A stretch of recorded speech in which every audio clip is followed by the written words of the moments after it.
I'm Eileen Alfandary for Pacifica Radio. Good day and welcome to Letters and Politics. I'm Mitch Jeserich. Today we are joined for the hour by Katrina vanden Heuvel to talk about the crisis at the Ukrainian-Russian border and the crisis between Russia, NATO, and the United States. Katrina vanden Heuvel has been covering Russia-U.S. relations for many decades now. She's also editorial director and publisher of The Nation magazine. She's the author of such books as The Change I Believe in, Fighting for Progress in the Age of Obama, and Meltdown, How Greed and Corruption Shattered Our Financial System and How We Can Recover. She has an editorial in the Washington Post that's titled The Exit from the Ukraine Crisis That's Hiding in Plain Sight. Today we will be taking listener phone calls, and I'll give that number out in just a minute, but you're also going to be able to participate if you're listening to us live in California on KPFA in Berkeley, KFCF in Fresno, and KPFK in Los Angeles, or online at kpfa.org. So if you're in California listening to us live, you will be able to get your phone calls in today. Of course, this show is syndicated across the country. Not everyone takes us live, so if you're not listening to us in California at 10 a.m. on Wednesday morning, then regrettably, we will not be able to take your call. We are also simulcasting today's broadcast on video, and you could find that video on our YouTube channel. Just look for Letters and Politics, and there you can also leave a comment or question in the comment section, and I will try to work that into our conversation again. So you could find us on video on our YouTube page. Just look for Letters and Politics. Katrina vanden Heuvel, it's a great pleasure to welcome you back to this radio program. Thank you for taking the time.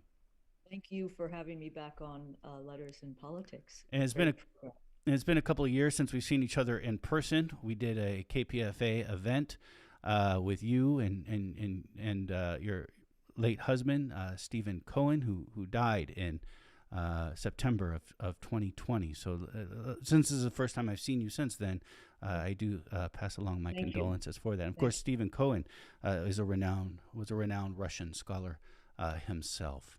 He wrote his last book was a collection of columns called "War with Russia?" From Ukraine to Russiagate, and it's painfully prescient to read right now.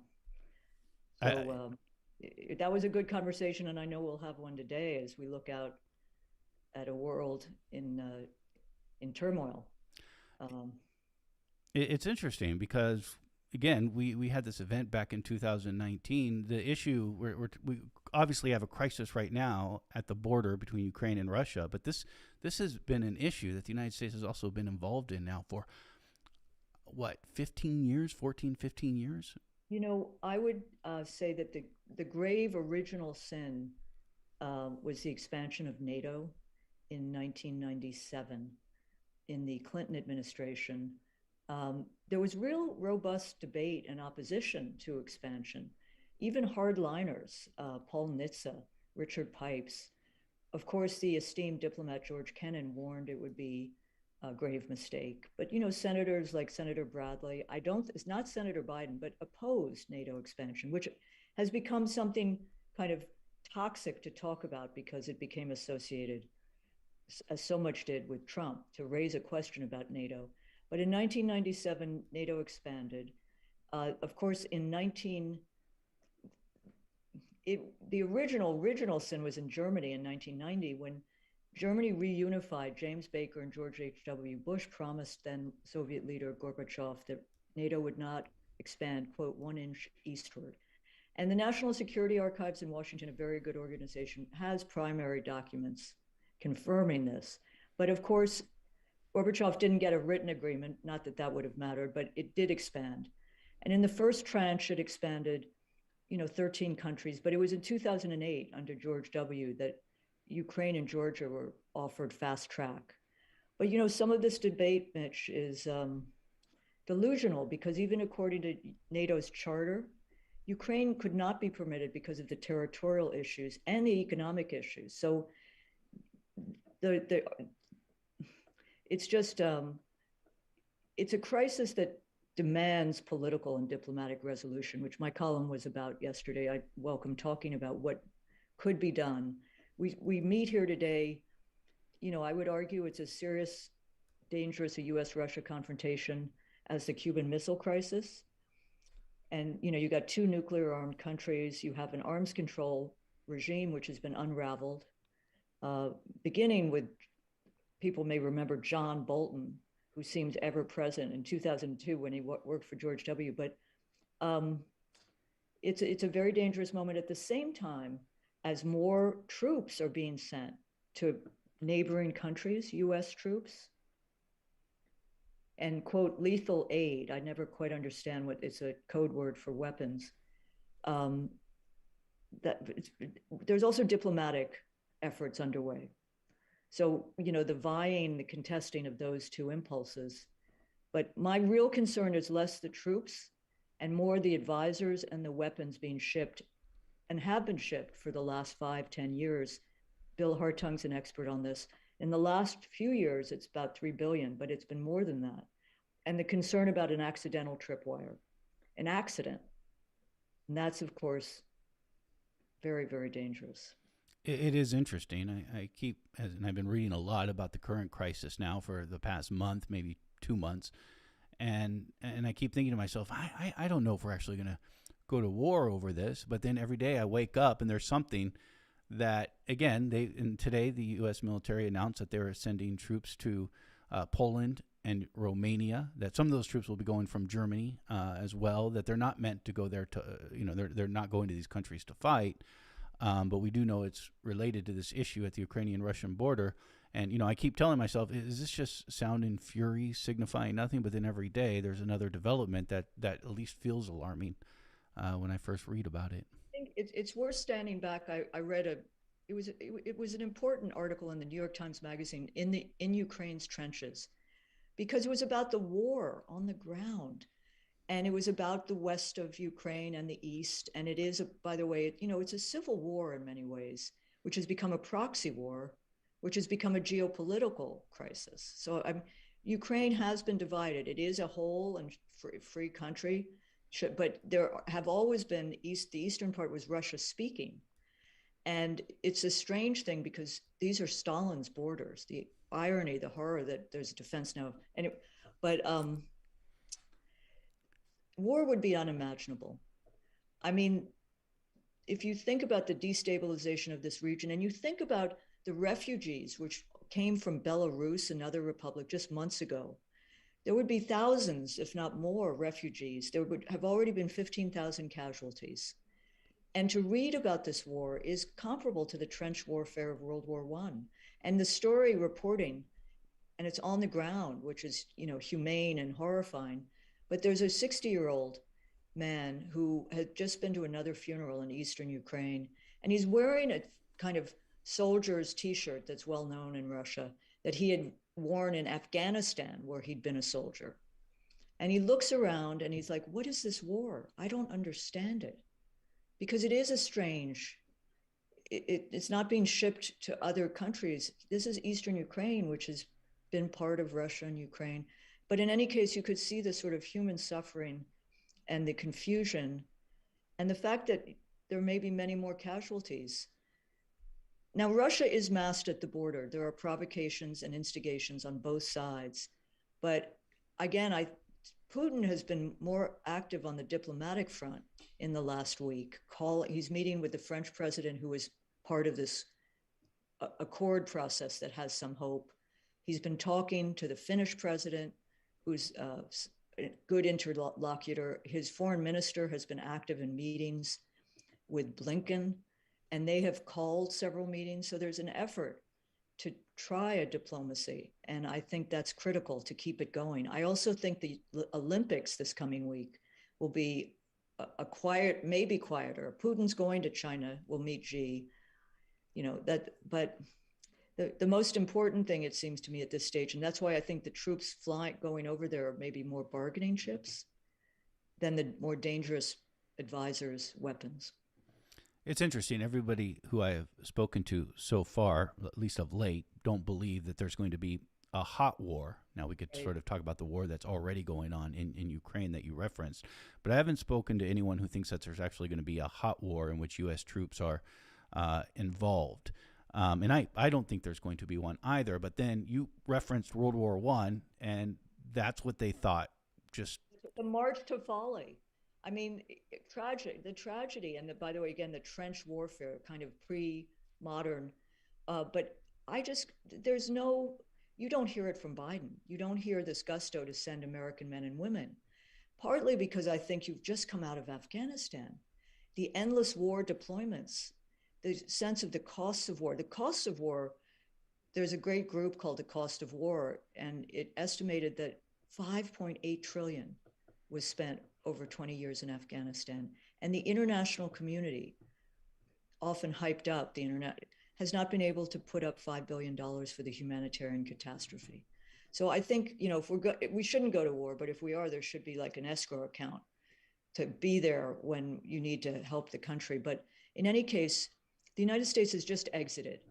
I think it was the right thing to do. There's a lot of focus on the process, which, you can talk about, but the idea that an American president is going to send American men and women, but that's also crass if you're going to rely on others. But I come back to the accidental, and I come back, Mitch, to a media, which for the most part, we were just listening to CNN's, the report that the head of CNN is stepping down due to reports of a consensual relationship with another broadcast head.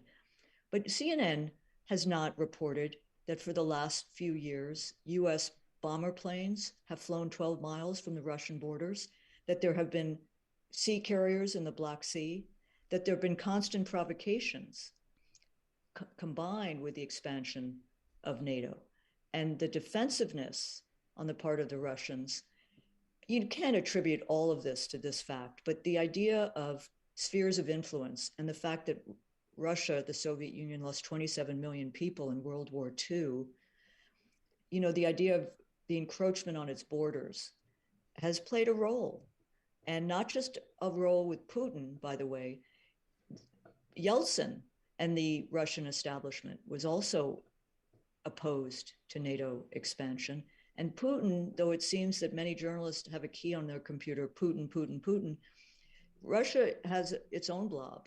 It has its own foreign policy establishment. And within it, there are people who have been pushing to invade Donbass over these last few years, especially the separatists in Donbass who want to declare a republic.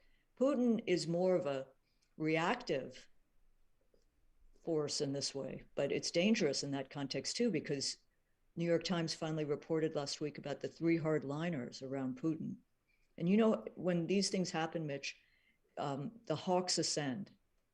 The hawks are ascendant. The armchair warriors are ascendant. And other voices talking about the possibility of resolution, political, diplomatic, often get sidelined. Certainly in our media at this time. It's real. I was watching CNN last night and just watching. I'm like, wow, are we going to war? And then I started diving more into the story, more into later reports, getting deeper into the article. I'm like, okay, no, Putin actually says he's not planning on doing that, but just watching from the CNN by itself. Press conferences, don't you think? The press conferences, the questions you ask contribute to the atmosphere as well. And the questions are often, I don't think I've heard a question about the Minsk agreement or diplomatic solutions. It's really like the troops, how many troops, when are we going to do this, or sanctions, which I think are another form of warfare, not as obviously bloody, but they do lead to often mistargeted economic crises for ordinary people. And right now in the Congress, I heard that, there is bipartisan agreement. I wish there was bipartisan agreement on a whole slew of other things, but there's bipartisan agreement on sanctions. The only difference is Menendez is ready to wait until there's an incursion. The Republicans want to impose sanctions right now. This is Letters on Politics, and we are in conversation with Katrina vanden Heuvel, who is an editor and also publisher of the Nation magazine. She has been covering Russia, I guess, for the Nation since 1989, but you've been working kind of on issues. I've been going. I first went in 1978. And then Steve and I lived there for 3 or 4 months a year in those years, which was quite extraordinary, 85 to 91, the perestroika glasnost. But visiting and covering, and I'm involved with a group called US RussiaChina.org, the American Committee for US Russia Accord. and continue to work with independent women in Russia. And my close friend, our close friend of 35 years, who still runs an independent muckraking investigative newspaper, just won the Nobel Peace Prize, along with the Filipino journalist at the end of December. So there is, the space has closed though. The foreign agent law has shut down important organizations. And of course, in this country, we decided that RT was a foreign agent. So it is a little bit of tit for tat, but as I said, in these times of Cold War, I can't call, I mean, I hope I hope we get to cold peace, but Cold War restricts and closes down and leads to things like the foreign agent legislation. Katrina vanden Heuvel is joining us for the hour. We are taking listener phone in questions and comments. Our phone number is 1-800-958-9008, 1-800-958-9008. Again, if you are listening to us live, you can get your phone call in, but if you're listening to us outside of California and not listening to us live, well, then obviously we won't be able to take your call. But if you're listening to KPFA in Berkeley, KFCF in Fresno, or KPFK in Los Angeles, get your phone calls into us at 1-800-958-9008. We're also simulcasting our conversation today to our YouTube channel. You just go to YouTube and look for Letters and Politics. There you'll find this video live. You can put your comments in the comment section on our YouTube page, and I will try to work those in. So again, that's just go to YouTube and look for Letters and Politics. What more can you tell me about the weapons we have already sent to Ukraine? So maybe we wouldn't expect a hot war with U.S. soldiers in the region, but we're certainly involved nonetheless. Well, this is the strategy. If a president is unwilling and is not going to send American men and women, what has been going on is the idea of funding a Ukrainian insurgency. I can't speak specifically to the weapons. I refer to your listeners to Bill Hartung, who's at the Quincy Institute, who has followed over the last decade the weapons being shipped in. But Javelin, air defense systems, and I read a story, Mitch, that at one point they were going to bring equipment left over in Afghanistan to Ukraine, which is just mind-boggling. But when you think of Afghanistan, the funding of that insurgency is probably comparable, though the terrain is different to what we're looking at. And then you have special ops and CIA advisors. Not a huge number, I think, but significant enough. What's interesting to me is that the Ukrainian, it's the fact that there's a possibility of diplomacy. When the last round of these talks, the Minsk talks, took place, the president was a chocolate oligarch, the president in Ukraine, Poroshenko, who flew back to Kiev, I think last week, and is now under indictment for corruption. The new president elected a couple years ago ran on an anti-war ticket. The forces around him kind of subdued that, but he has said in the last days, I don't know if your listeners have followed, that he's worried that Biden is talking about war too much because it's going to be bad for their economy, and he wants to tamp it down a little. So there's a somewhat different mindset, though the sort of right-wing nationalist forces in Ukraine are opposed, obviously, to incorporating the eastern Donbass. But the weapons are, and then, I talked about the other side, not the other side, but flights too, nuclear bomber flights.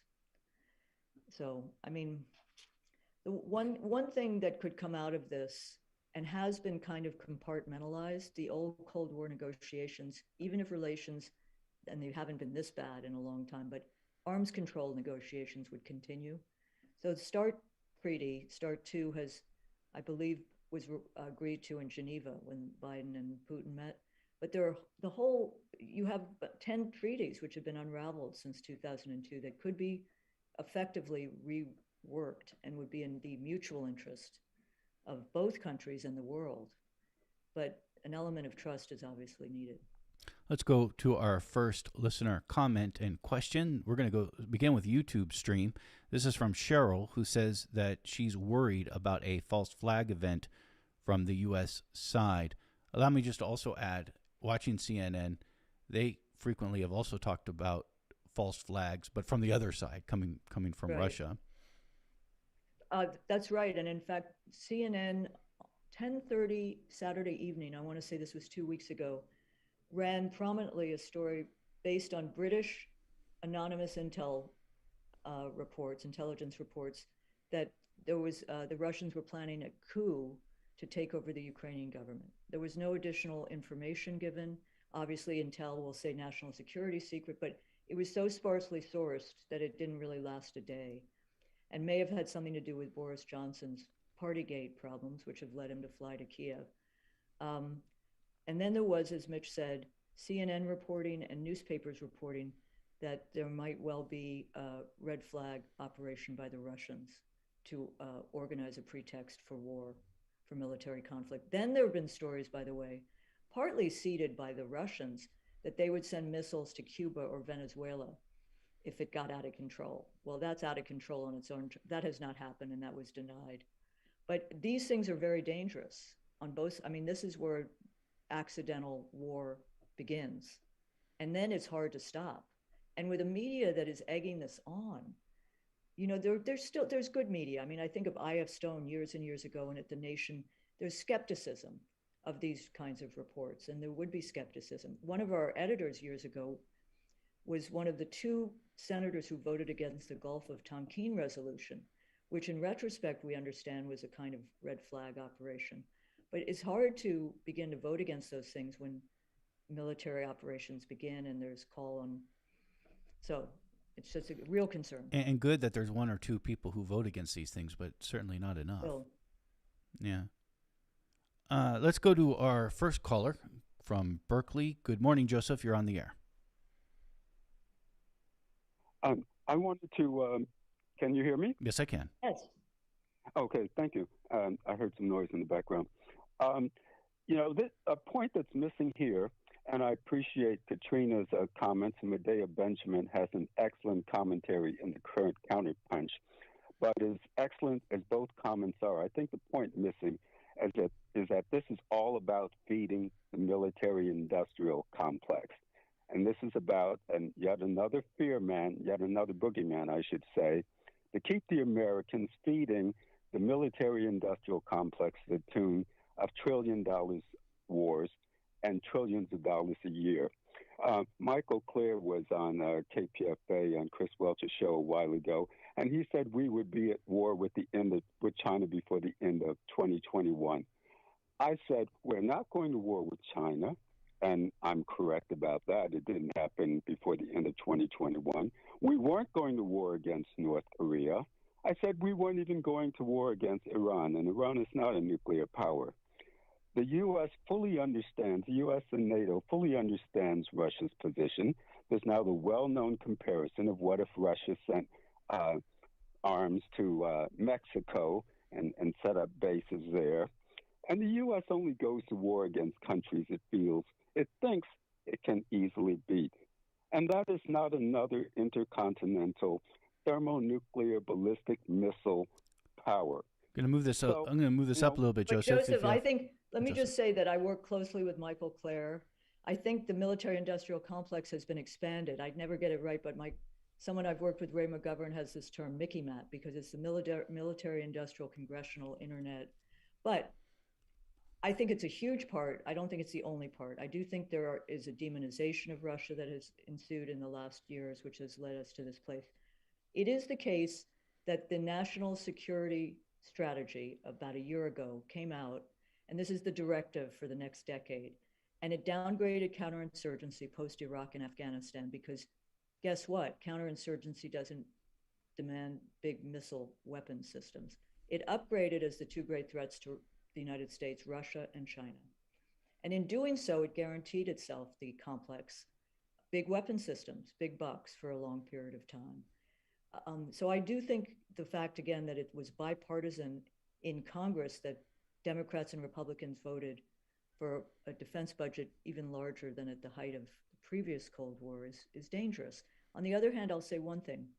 I think we need to think hard about how to convert defense jobs to productive education, environmental, green jobs, because a lot of people in this country, sadly, due to the way this country was developed, live on a kind of military Keynesianism. I mean, the jobs are pretty high paying and they're in the communities. So there's this bad saying that what is an indestructible weapon system? One that's in every county or in every state. So I think we have to build on that. And I think people are open to it. They don't, but it is the case. And you have a nuclear posture review coming out in February, and that too is going to jack up costs. And I'm surprised about Russia, as is Michael Clare, the turn toward Russia, because the administration appeared to be on the road to the quote pivot to China, which is insane in and of itself. But that's a different discussion. Let me ask, you referenced Russia's role in all of this, but just let me ask you directly, is Russia also to blame for this? Is Putin also to blame for this? I mean, they are amassing reportedly hundreds of thousands of troops on the border. The instigating factor, it's as if there's, Russia's saying enough, but to do that with amassing of troops, it was, some of it is getting attention to the NATO demands that they have repeated and repeated. This is not just the last week. But there's no question that Russia is a force that has to be, the instigation of the troops is a dangerous one. Anytime you amass troops at a border, very dangerous. And I have no brief for Putin, but I want to say that in 2007, I think it was a turning point at the Munich Security Conference. Putin, at the height of the Iraq War, gave a speech about how this is no longer a unipolar world, because the United States really had treated Russia as a country on its knees. America had won the Cold War. No one won the Cold War. It was negotiated end, and was very triumphalist and indispensable nation stuff. McCain and Joe Lieberman and Angela Merkel sat in the front row, and I think there was a freak out in the establishment that Russia was back. Putin had declared Russia was back, and McCain went back to Washington, and a lot of what we see today began in terms of NATO expansion to Ukraine the next year. I just date that because I really think people who follow Russian politics see that as a moment. Whereas Yeltsin, who by the way was opposed to NATO too, his forces, was really a country on its knees. And the US administration, literally their books about how they got what they wanted from drunk Boris Yeltsin. Then there's the argument that Ukraine and other former Soviet states are independent countries, that we should respect their sovereignty. And if they choose to join NATO, have close relations to NATO, or even Western Europe, that's within their right to do that as sovereign nations. We talk about this a lot, about Russia and the United States, or Russia and NATO.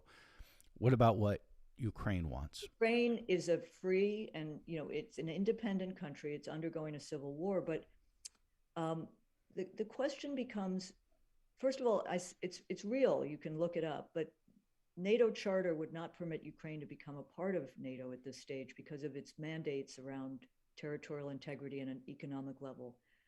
There's a myth that the former president who fled, that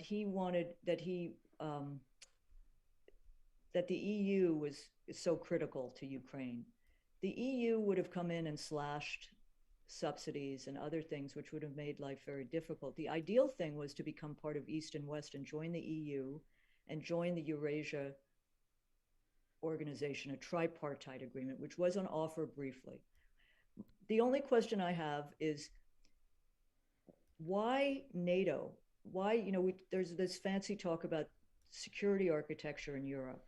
NATO is a military institution.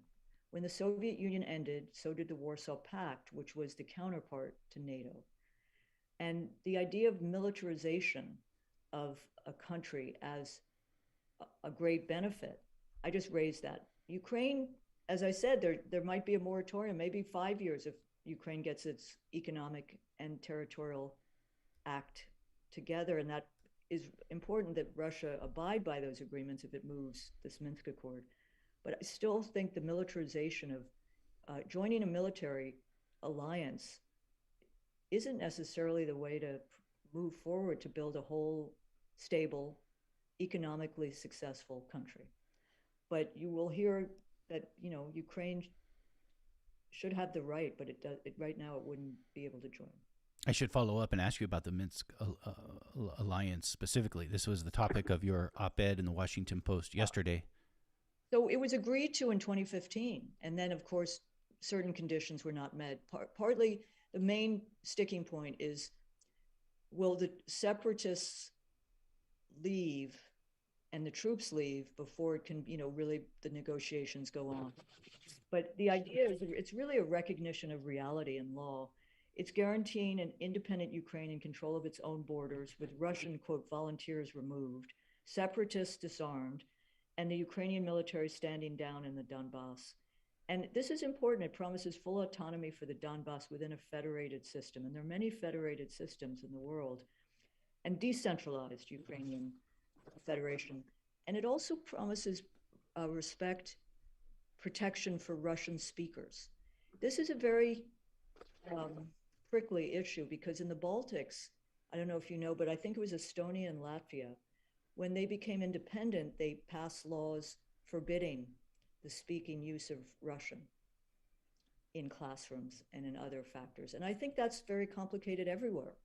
And how you implement those kinds of, it's a little draconian just to come in and quickly say you can't speak Russian, which has been part of the population's language for decades. So, I think the Minsk Accord demands a lot. It would be very tough, but I do think the countries involved are at a different place. As I said, Ukrainian leader is not who it was. And the German government is in a different place with new elections. Our phone lines are full, but you can get a comment in still on our YouTube page where we are also streaming the video of this conversation live. Just look for Letters and Politics. We do return to the phone lines. And I'm going to go to Sherry, who is in Berkeley. So good morning, Sherry. You are on the air with Katrina vanden Heuvel. I'm wondering whether you have my name. I am Carolyn in Berkeley. All right, Carolyn, that will do. Go ahead. You're on the air.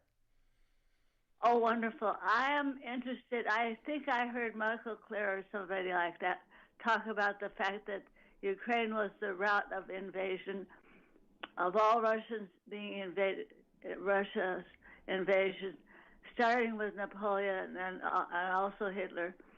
I also think I remember that right after the Russian Revolution, the Western European countries invaded the Soviet Union to try and overthrow the new regime. Is that true? Caroline, you're very accurate about the last point. In fact, my husband, who was a scholar of the Russian Revolution, which was 1917, you can't study the Russian Revolution any longer as 1917. It's really 1917 to 1921, including the Civil War, when U.S. Russian whites and U.S. troops did invade, and there was a very difficult civil war, which in some ways militarized the founding of the Soviet Union, which was a tragedy.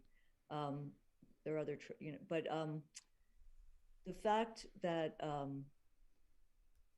think the Germans really came close to Moscow, but it's a country that has an enormous sense of living history.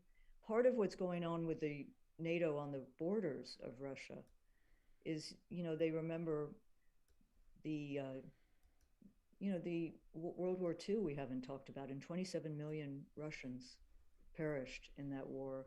It's sort of the last consensual history in that country right now, in terms of, it's a very fractious country as is ours, but around history and monuments coming down and what is our history, what is their history. So anyway, you're right about the U.S. incursion. And someone was saying earlier today, it was a kind of, how to put it, provocative, controversial statement, but this was the former ambassador to the Soviet Union under Reagan, Jack Matlock, who worked there when Gorbachev was a leader. But he said, it's almost as if we've adopted the Brezhnev doctrine, like we won't let countries get out of our sphere. And Russia less so right now, but in the sense of democracy promotion, the Brezhnev doctrine was very much about ensuring countries were socialist. The democracy promotion work in this country, I think, has not worked that well. I mean, we have a lot of work to do in our own country, and we should bring democracy promotion home before we go out in search of those to proselytize. Let's next go to Steve, who is in Berkeley. Good morning, Steve. You're on the air. Hi. Thanks very much. I appreciate this conversation. I think it's critical we're having it.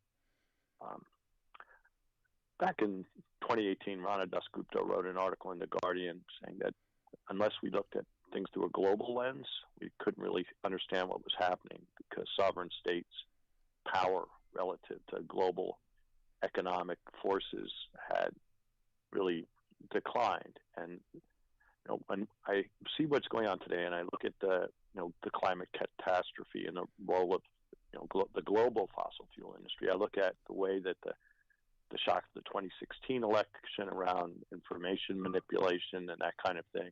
I look at what's happening with the confrontation with the Chinese, and a lot of that focusing on what's happening in telecommunications. What I see is this huge tension between looking at problems through a global lens and then an effort by the United States to increasingly deal with things on a bilateral basis.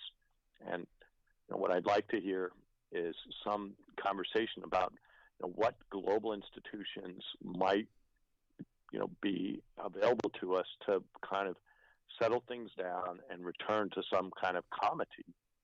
And I'll take it. It is a very, very important question.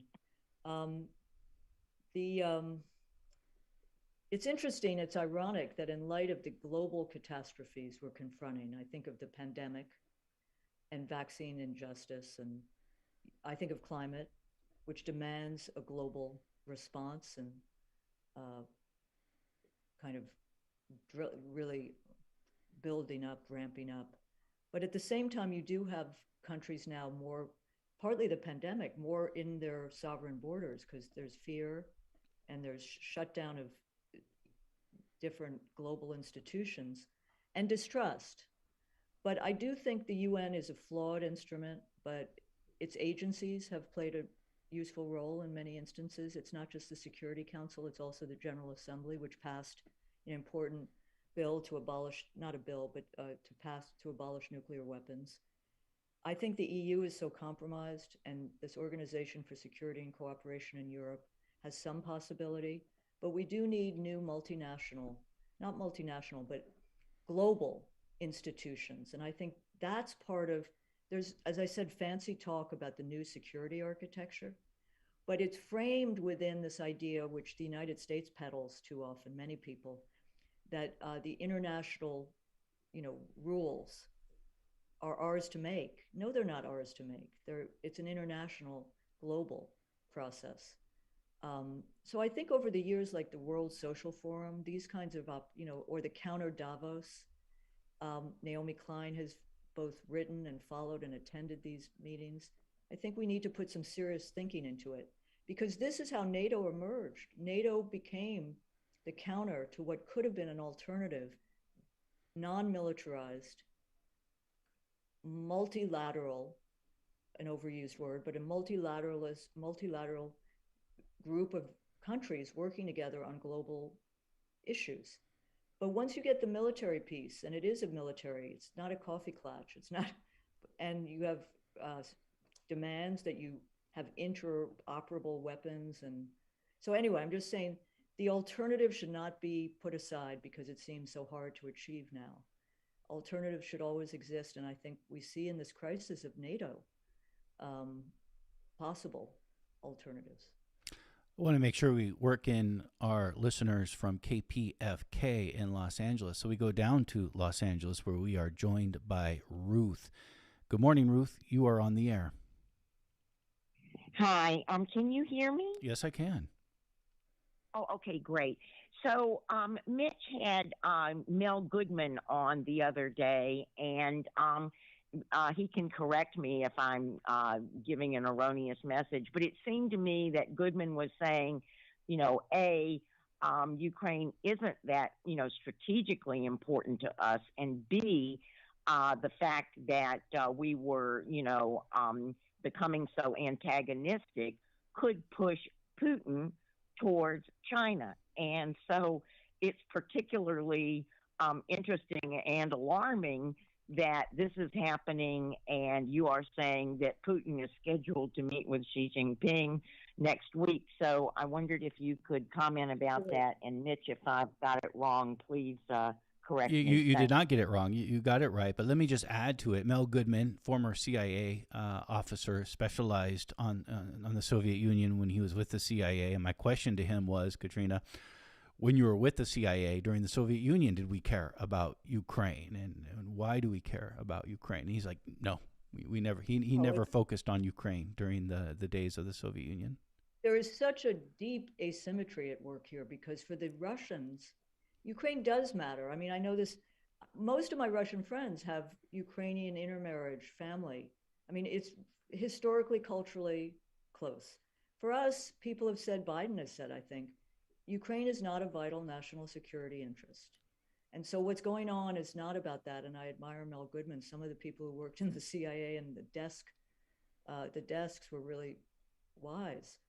Now, the fact that Russia and China may grow closer is not new, and it's not even Putin and Xi. There have been collective security organizations over the years, the Shanghai Cooperation Agreement, and there have been meetings. It's not clear how close they would be. There is a history, of course, of the China-Soviet. There is a prickliness, and it's not just the leaders. I'm not personalizing, but there's a whole different framework which with both countries operate. But it is very possible, and I know this sounds, it's real. There have been struggles within Russia and the Soviet Union for decades between Westernizers and what they call Slavophiles. And I think the Westernizers have lost out in these last years because there was a pro-West slant, but they've been undermined by policies, by history. So the opening to China could be very real. I will say one thing on the anniversary, I forget which anniversary, the 70th anniversary of World War II's end. Obama didn't visit for the major proceedings, hate Russia or not, but it's a part of history. Go. And that was taken very seriously. A comment on our YouTube page from Robert. I want VandenHeuvel talking on the major networks. Now, I know you're no stranger to major networks. Are they talking to you about this? Well, let me venture, and I say this with humility. I used to do George Stephanopoulos, ABC This Week, almost once a month. I think they've brought on new people, but in my mind, there's no question, and I also did a radio show, I won't name names, but Russiagate. I was an outlier on Russiagate. I was a maverick. I didn't agree with the Democratic Party line.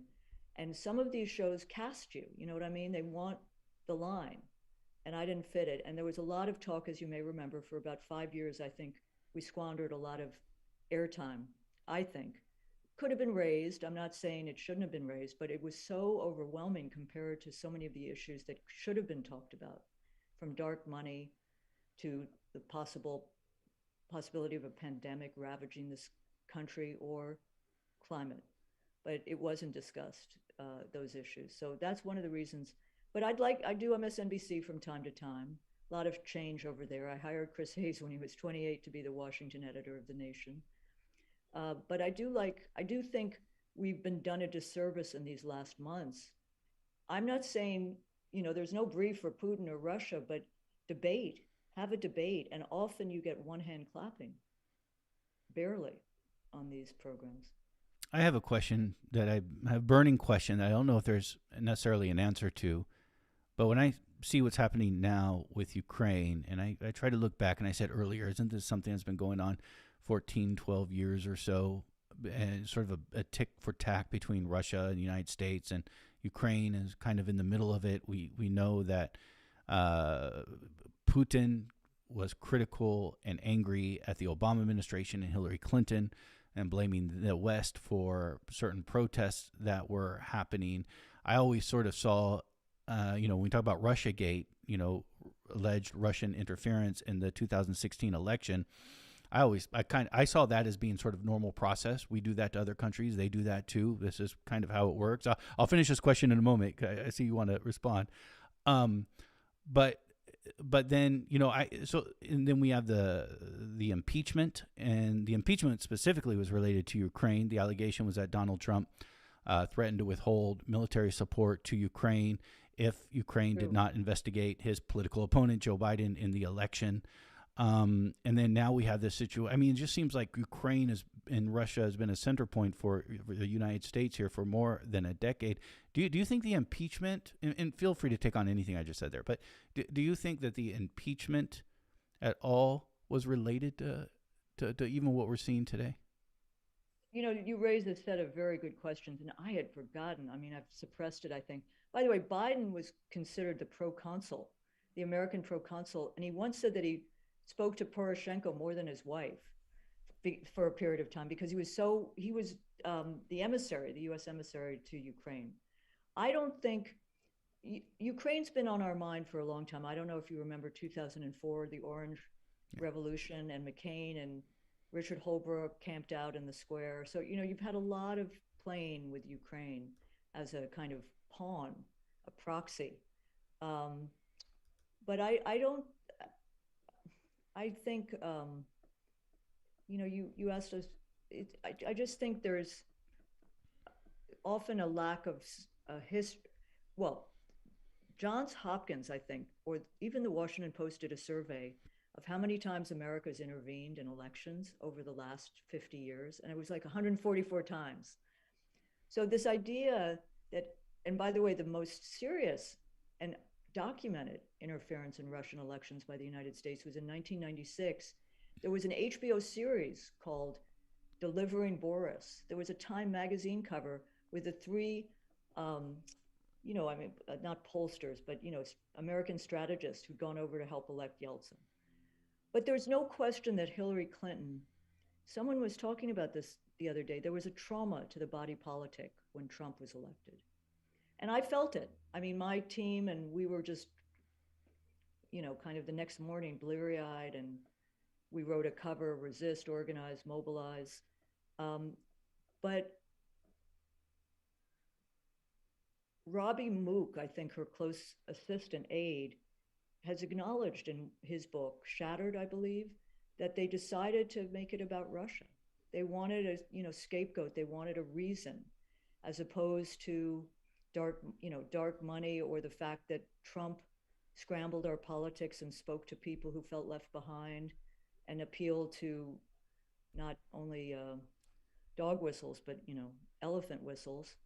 But he did talk about ending endless war. Of course, he didn't act on it. He was incoherent and crude, but there was an effort to find a scapegoat and to demonize what was. Now, you can argue our system is corrupted. That's a different discussion, that our structural election system needs radical change, but that's different. To me, there was a significant question, though, is did the Trump campaign collude? Yeah, but by the way, there are two foundational pieces to Russiagate. One was the Steele dossier, and the other remains the hacking allegations. Steele dossier has imploded. I mean, even those who wrote about it and based their books on it, Michael Isikoff has stepped back, and you've seen the reporting on it. I mean, it was third-rate scuttlebutt that was first funded by Rubio, then the Hillary Clinton team. The allegations of hacking and the DNC hack, I think, is closing in. I think there'll be some reporting, but that's still. But, you know, even if Putin, and by the way, in Moscow, they were very wary of Trump in the election run-up. You know, he was so many things, but stability is not a virtue the Russians ignore, and he certainly was unstable. But, you know, we'll see. But I personally think there are about 10 factors. We could go through them in a different program. But, you know, Comey, October 28th, you know, I mean, you know, this is, and then, you know, I think there was real disinformation coming out of troll farms in Russia, but there's a quickness to assign it, because not everything in Russia is controlled. I mean, people think that, but there was a study, 40% of Putin's demands, edicts, were not followed because people just didn't want to follow them. Anyway. We have 20 seconds for one last caller, and I'm going to remain in Southern California. Bill in Santa Monica, you got to make it quick, but you've been on hold for a long time, so let me give you a chance. To say, after the Berlin Wall fell, we had, I think, 14 members of NATO. Now we have 30. And it's all because NATO was in the Warsaw Pact, and when they joined NATO, they would have to need weapons that were compatible with NATO. Quickly, Bill, we have 5 seconds. Our arms dealers made trillions selling weapons to the old Warsaw Pact nations. All right, and Bill. This is what it is again. Thank you for it's that, about Bill. money.